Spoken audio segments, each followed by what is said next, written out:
All right, folks, welcome back to the Land Fixer podcast. Today we have Clay Hepler, and he is going to tell us all about why land is the asset class and why he is deploying a bunch of his own capital into it. Before we get started, as usual, if you are looking to get into investing in land, I have a bunch of resources, or I point you in a bunch of directions to get started. If you're looking to fund a flip, go ahead and reach out to me at my funding company, landpartnerfunding.com. We fund land flips, developments, all sorts of cool stuff. If you're a land flipper already and you're looking to market and sell your land, go to primelandexchange.com. Or if you are looking to buy land as an asset class, which many of you are, that's the best place to go. Go to primelandexchange.com, check out our inventory. It's always changing, growing, shrinking. We only have the best deals on there. Okay. So, with that being said, let's just get right into it. Clay, can you tell us a little bit about yourself? What brought you to land and how you got here today? All that sort of stuff. So I feel like have you ever met someone that was like a religious convert and they're like, my life before this was so different. I feel that same way about land. In fact, before I got off this call, I'm selling an 8-unit apartment building that I own. Now, does that mean that I hate commercial real estate? I hate residential real estate? No, no. I just know that my dollars at this point can just work a little bit harder, much harder than land. So my background isn't land. I'm not a guy that came to the business and was land first, like a lot of people that are in the land flipping, land investment business. My background was first in wholesaling and house flipping. Mm-hmm. But even before that, man, I was in the chocolate business, luxury chocolate business. So we sold to private aviation groups, wealth advisors, high net worth wealth advisors, the Omni Hotel chain on the East Coast. And we were in 42 states. We started in 2 states when I was there. And when I left, we were in 42 states working with small specialty shops, right? Like Whole Foods, but like small specialty shops. So I got into real estate after that because I was like, hey, I want to forge my own path. I want to learn about real estate. I joined a mom and pop in my city and learned, like, cut my teeth doing smaller multifamily stuff. This guy had a couple hundred units and all residential stuff, all, built in 1900, 1890, old buildings. So I scaled a wholesaling house flipping company with him. He basically placed the capital. He was the capital guy, and I built and scaled the business. We did 75 deals in our first year and kind of took off from there. Shortly after that, I got into the burr craze, right? I learned about real estate through Bigger Pockets and got into the burr Mm-hmm. craze and bought 65 smaller multifamily properties, duplexes, triplexes, 6-unit, 8-unit, 10 units in a year. So I was really moving quickly. Interest rates were pretty low, and I looked like a genius. I mean, I was like, wow, dude, like I'm awesome. And I was wholesaling, flipping bigger buildings. Like I wholesaled a 28 unit, multiple 6-figure payday, wholesaling some other larger apartment buildings. And then my world changed. A couple years ago, the day before Thanksgiving, my wife, by the way, I have to say all this. Like, I'm saying this is great, right? I'm buying these buildings, but I'm out there. Like, I left the company, right? I went out and did my own thing very amicably. But I was like, hey, I'm going to go do this. I can easily do this, right? I can pull out the equity through refinancing, and everything's going to be okay.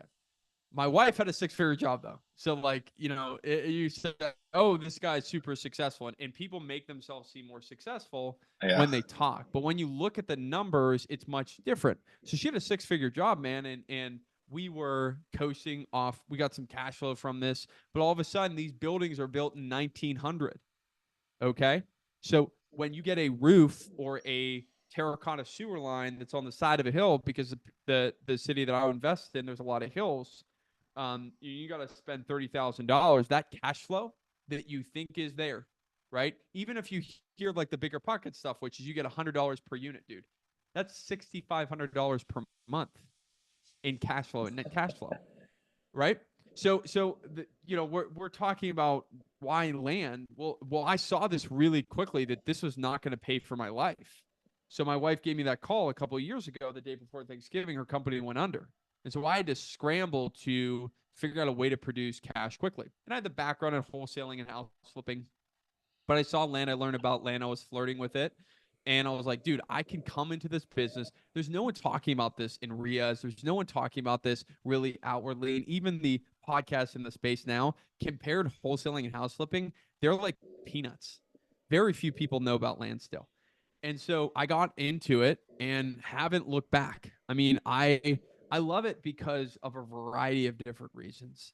Like number one reason why I really love land is the low competition relative to the house flipping space. That's where my background is, and we did really well, but the competition there is just so much more because anyone and their mother can get on a cold calling house flipping, their local houses driving for dollars, and everyone gets the same lists, and it's so competitive, right? You can still make a ton of money in that space, though. So I like it because it's lower competition. I like it because there's multiple exit strategies. We can owner finance this land, we can lease it, you can rent it out. There's so many different things that we can do. There's low carrying costs. That's another reason why I love it. Relative, if we're flipping a house, we got to worry about the carrying costs of mortgages, debt, insurance, taxes, utilities. There's so many other things that we have to consider. So there's a couple of things that it's like, dude, like it's so different. It's so much less of a headache. So I'm kind of blabbering a little bit. Um, but I that's kind of where I came into the land space and why I really like it a lot. No, that's perfect. It reminds me a lot of my partner Ryan in our funding company. He's similar. He'd done, I guess, hundreds of house flips, and now he owns a bunch of, rental homes. I think a couple apartment complexes, stuff like that.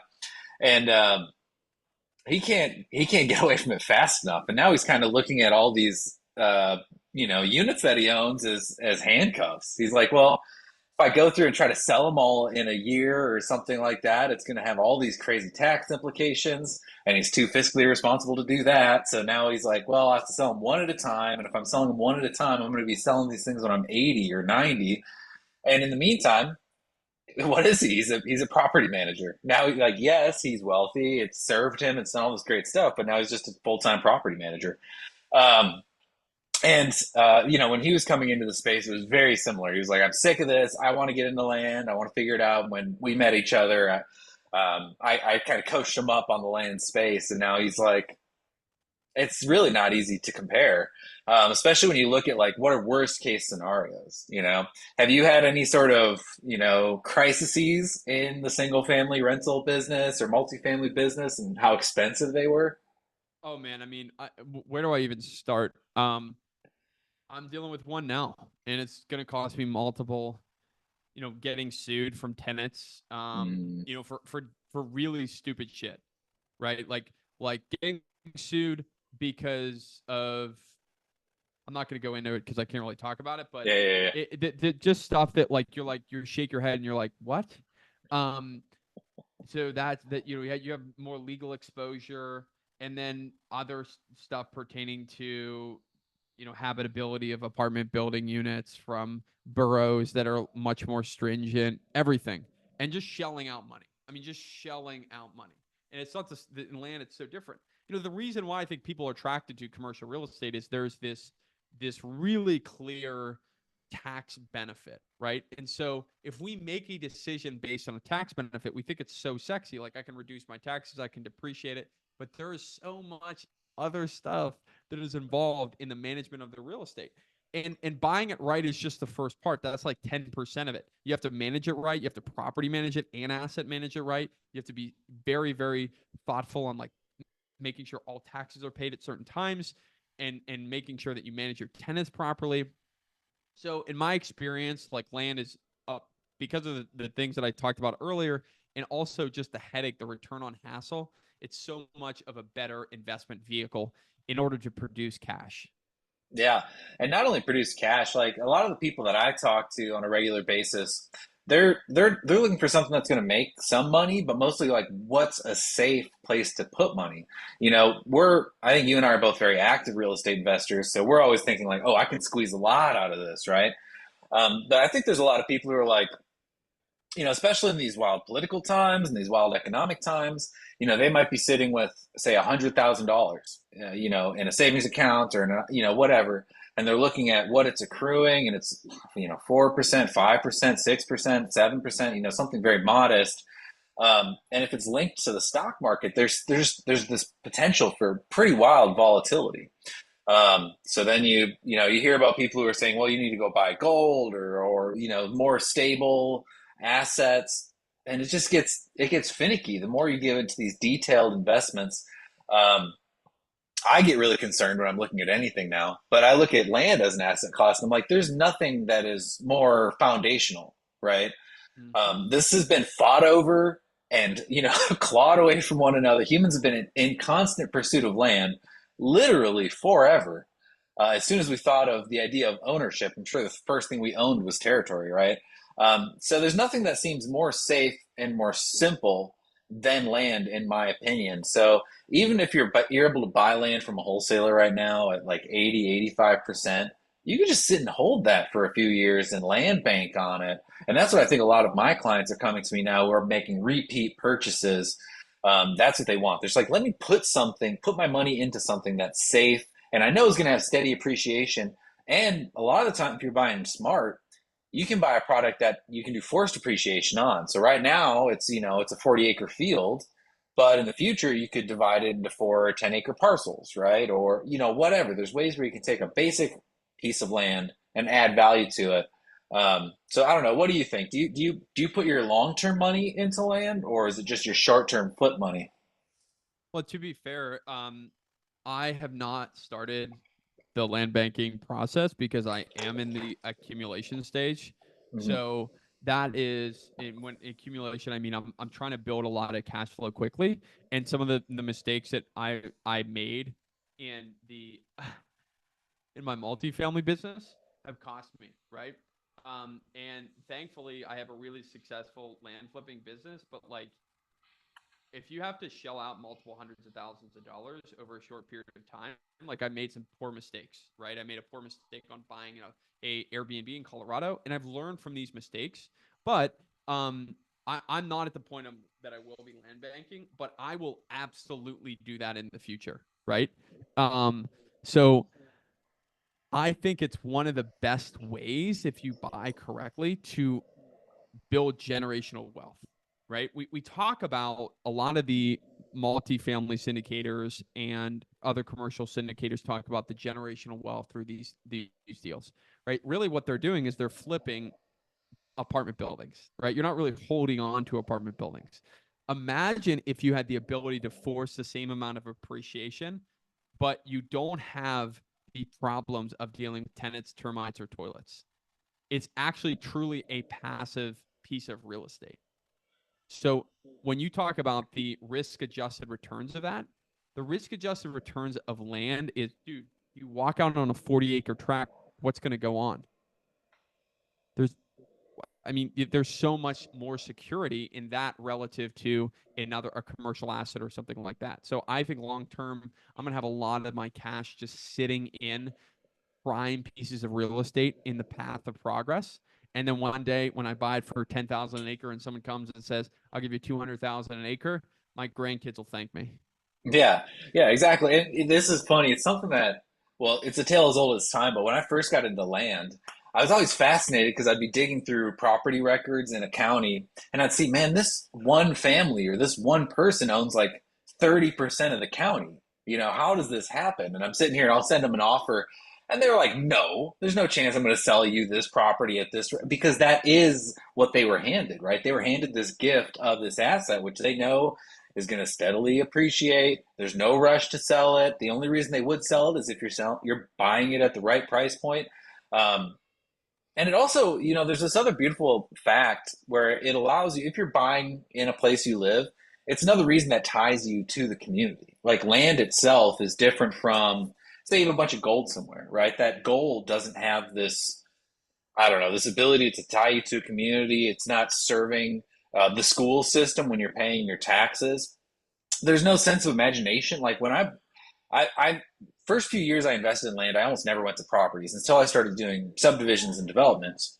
And now when I go to a property, like we're doing a subdivision in Tennessee right now, and we went and visited the property like 3 or 4 weeks ago for the first time, and we walked out there, and like there was this sense of like, I don't know, adventure, this sense of Mm-hmm. um, ability to create, to fashion something like, oh, we're going to take this giant space. This is where the road's going to come through, and then this parcel, and you go look at this parcel, and it's right up on the ridge, and that's where you want to build your house. And you're like, this is fun. Like this is a really exciting and enticing thing to own. Whereas almost any other thing has so many downsides to it. You know, maybe a house is exciting to own. I agree. I like owning a house. I don't think I'd want to own a bunch of houses. That sounds like a headache. But as opposed to like gold or stocks, like it just does not have the same feeling attached to it. So there's like, from my perspective, I see obviously it's a safe asset. It's relatively easy to underwrite due diligence on in comparison to, a lot of other things. Um, and you can still like there's so much of it. This is something that we haven't even really talked about. You compare it to homes or whatever else. There are so it's hard to fathom, right? When you start talking about square miles, millions of square miles of land that is available to be purchased for all different purposes, right? Um, so yeah, I get really excited about it. And when I was asking you about what's the biggest loss you incurred, you're talking about lawsuits and all this sort of stuff, and that does happen in land occasionally. But for the most part, if you're just going to go buy rural acreage or a home site or something, like the chances of any legal implications coming up, one, there's a lot of things that can be done to ensure that that doesn't happen. But if you're buying through a title company, I mean, what's the worst that can really happen when you purchase land? There's so many safe gaps, and what do you think? Where if you were to actually, here's the better question. This is what I wanted to get to today. If you've been flipping land, do you have a specific asset class that you are buying into? Is it kind of the rural properties? Is it commercial? What's the land that you like to buy? So at this point, the core part of our business is still the rural recreational tracks. Okay. We are moving into more uh, urban, suburban centric land investment. And that looks like buying and developing tracks, right? Developing tracks, re-entitling tracks, getting into larger subdivisions, which is really exciting. But at this point, the majority of our focus is on those rural tracks. I want to circle back in one of the things you were talking about with land and the benefits of land. So a lot of the reasons why people invest in real estate is because of the tax benefits. But the godfather of tax benefits of real estate is still available to land investors. So say you invest in a tract of land in a area that is growing, like we talked about land banking and the path of progress. The best tool that real estate investors have is not depreciation, it's not the rental write-outs, it's the 1031 exchange, the deferral of capital gains. And we can still use that tool if we purchase property in the right area. So if you want to build basically a savings account associated with dirt, right? You're looking at this dirt and you're saying that I know on average farmland is compounded, the compound annual growth rate of farmland is a little over 9%, a little over the stock market. And if I buy in a path of progress, that compound annual growth rate could be way higher than that. But when we come to the stock market, the volatility of the stock market is pretty crazy, right? And so there's a sequence of return risk, which means if I'm investing in a specific asset class or stocks in general, and I decide that I need to retire or I need this money in this specific time, the volatility of the stock market gives exposes us to a sequence of return risk, which could mean that my entire portfolio drops 30% on the eve that I'm planning on retiring. And so the drawdown of my capital, of my stocks over the period of time that I'm retiring, or this could come with gold too, or any other kind of more volatile asset class like that. Wow, that could be really bad, right? That could set me up to not be able to retire or to not be able to have that cash to pass my children. With land, it's really not like that. In historically, land is quite recession resistant. And even if you look back in the most exposed land asset class during 2008, there's not enough data that indicates that land infill prices dropped as dramatically as house prices, right? And Hmm. so we can look at over time, we have a more recession resistant asset class, which is land. We have a less possibility of risk happening in terms of tenants, termites, toilets that happens with other real estate. We have the benefits of the compounding of this land, and we also have the ability to utilize the most potent real estate tax benefit, which is the 1031 exchange. So we see that all of these things, of course, I'm a land guy, right? And these are the reasons why. It's not built on I'm selling something or I'm doing something. I'm practicing what I'm preaching. Logan's practicing what he preaches. But in reality, this is the ultimate asset class because it has all these benefits and the risk adjusted returns are better than anything you can get in the market. Yeah, and on top of that, it's what I think is so funny is there's like this historical trend. It's like we're full cycling, right? So land used to be the thing you invested in, right? Buy dirt. You know, you go get your 2 acres for your family or whatever. Mm-hmm. And then there was this whatever, I don't know what you really call it, this whole real estate investing, bigger pockets bubble where it's just like, all right, now do this. Like you said, single family homes, and then flip, and then buy foreclosures, and then burst strategy, and then on to, and everybody kind of followed all of these different trends. And I feel like the trend is coming all the way back to like just go buy dirt. You know, it's safe. There's always benefit. Like most, even down to law, right? I had the land lawyer on my podcast a few weeks back, and he was talking about how almost all law around real estate is meant to protect, um, rather to ensure that no real estate is going fallow or unused, and that comes all the way down to land. Like all of these different structures around why we're going to incentivize real estate investors is to take something that's unused and use it. And land is fundamentally that biggest thing, whether it's going from unused to farmed, or unused to now it's a beautiful park, or unused to now it's a mobile home park, or unused and it's an RV park, whatever. Um, Now, where I do think you still fall into issues, right, is it will never really be the passive cash flowing product for a lifetime, right? And this is something that like my wife and I were just talking about it today, right? We're like, okay, well, we can flip land until we die, and we can have this big pot of money, or we can give our kids a bunch of land, which is kind of what we're leaning towards. Or what do you do? You know, if you make a bunch of money, I know land investors who are actually taking their land money and going back to buy single family rentals. You know, so do you have that solution as far as long term cash flowing assets go? Yeah, I think that what happens is, we eventually try to find like the most tax efficient way to amplify and multiply our money. So I think that I will eventually get back into more commercial real estate, non-residential commercial. So I'm dealing with professional operations. So think about like a strip mall, or think about like an industrial or a warehouse or something like that. That's just a lot less hands-on in Mhm. terms of the management of tenants, and it's focused more on the management of the actual business. And so for me, that fits my focus. But to be honest with you, man, like I'm okay with paying taxes at this point Sure. because if I can compound my capital at 50% per year, whatever more or whatever it is, land investing is pretty profitable. But I have to take a big slice and give that to the government, um, instead of having the headache of investing in a bunch of rental properties. That'll slow your growth in the long term. So we're building this asset, this asset that's valuable through our land investing, and I don't feel the need to take it out of my business. So I invest in some stuff on the sides, like I'll put my money in um, savings accounts, right? I have my money in savings account and also life insurance. But I mean, other than that, I'm not really flirting with anything else at this point. I still have rental properties, but trying to get rid of those as quickly as possible.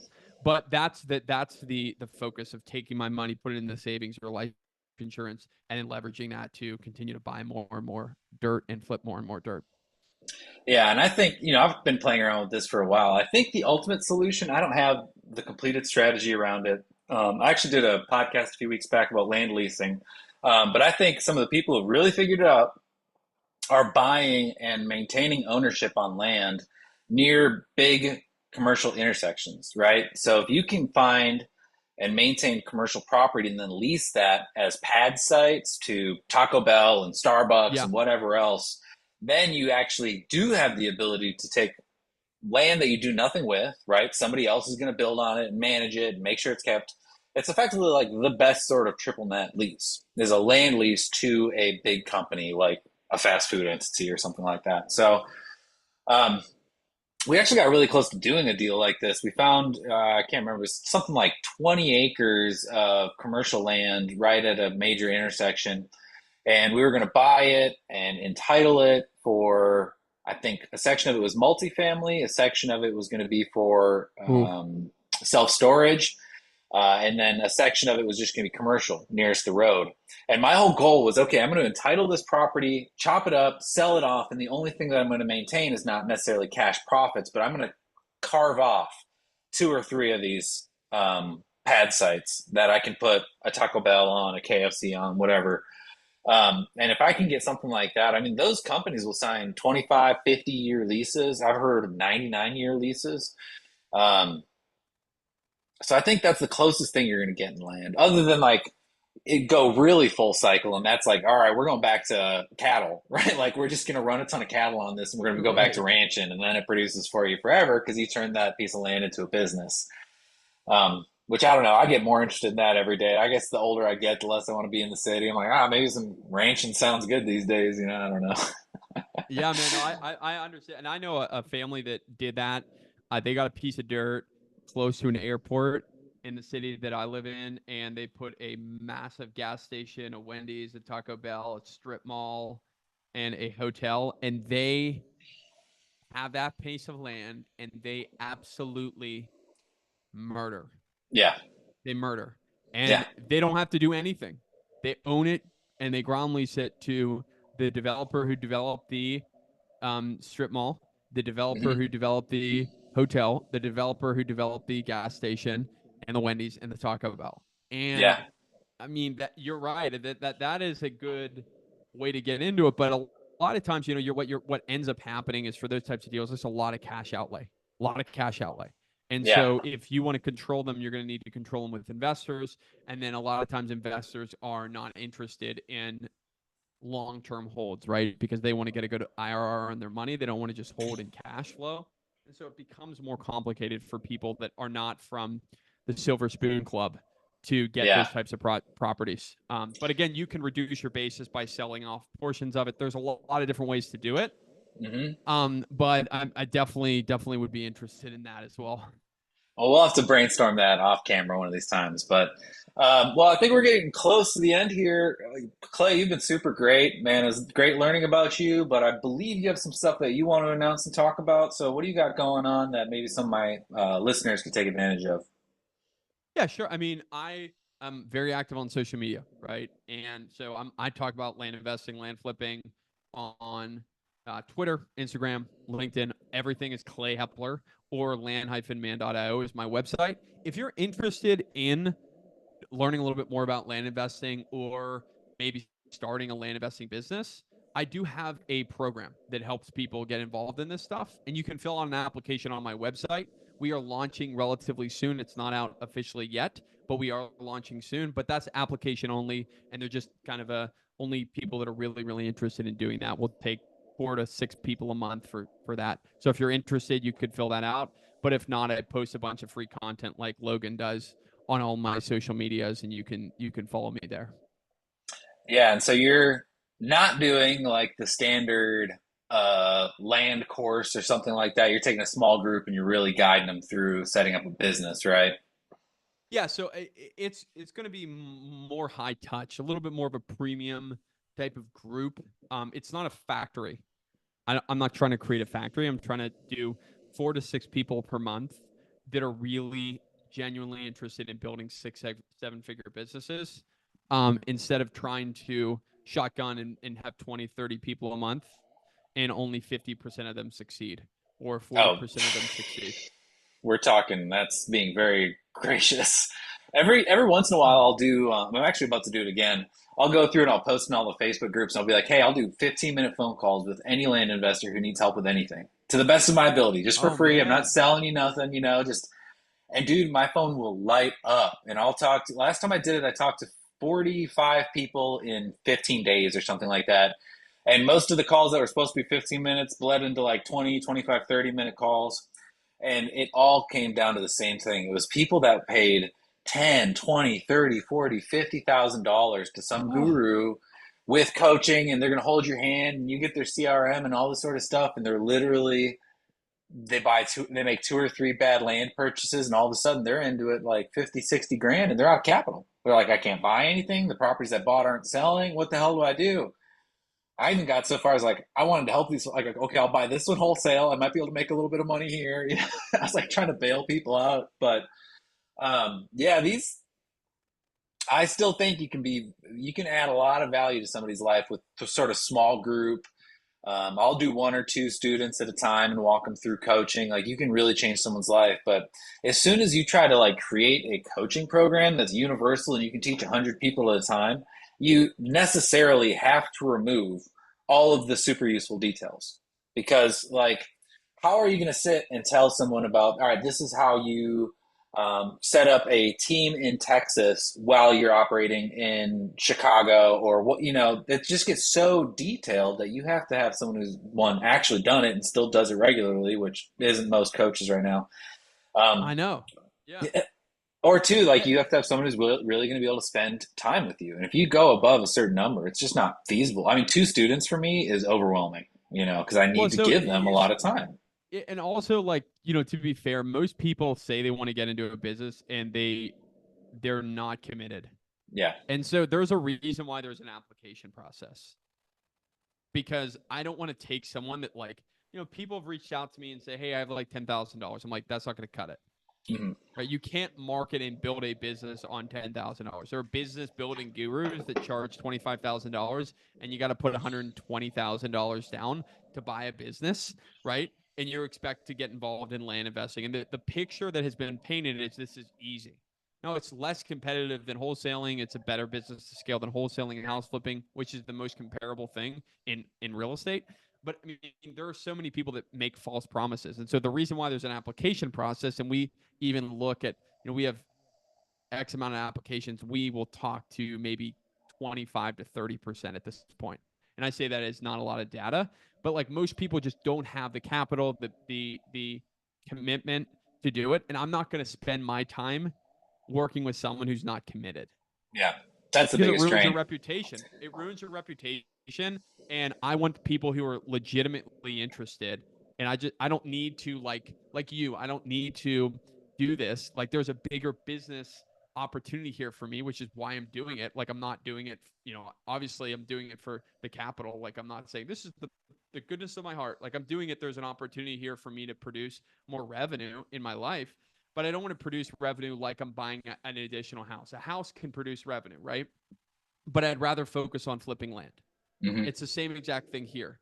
So someone that's super committed I can help them really scale their business, but I'm not going to take someone off the street like I'm buying another house just to get a little bit of extra money. It's just not worth it. Yeah. Well, cool, Clay. We'll leave it at that. I appreciate it, folks. Thank you for listening to the Land Fixer podcast. As usual, check out primelandexchange.com. Check out if you need funding, go to landpartnerfunding.com. And if you need to get in contact with me, maybe you have property you want to partner on, you want to learn a little bit more about land, whatever it is, if it's related to land, I want to hear about it. Reach out to me, thelandfixer at gmail.com. And folks, I love you. We'll see you next time.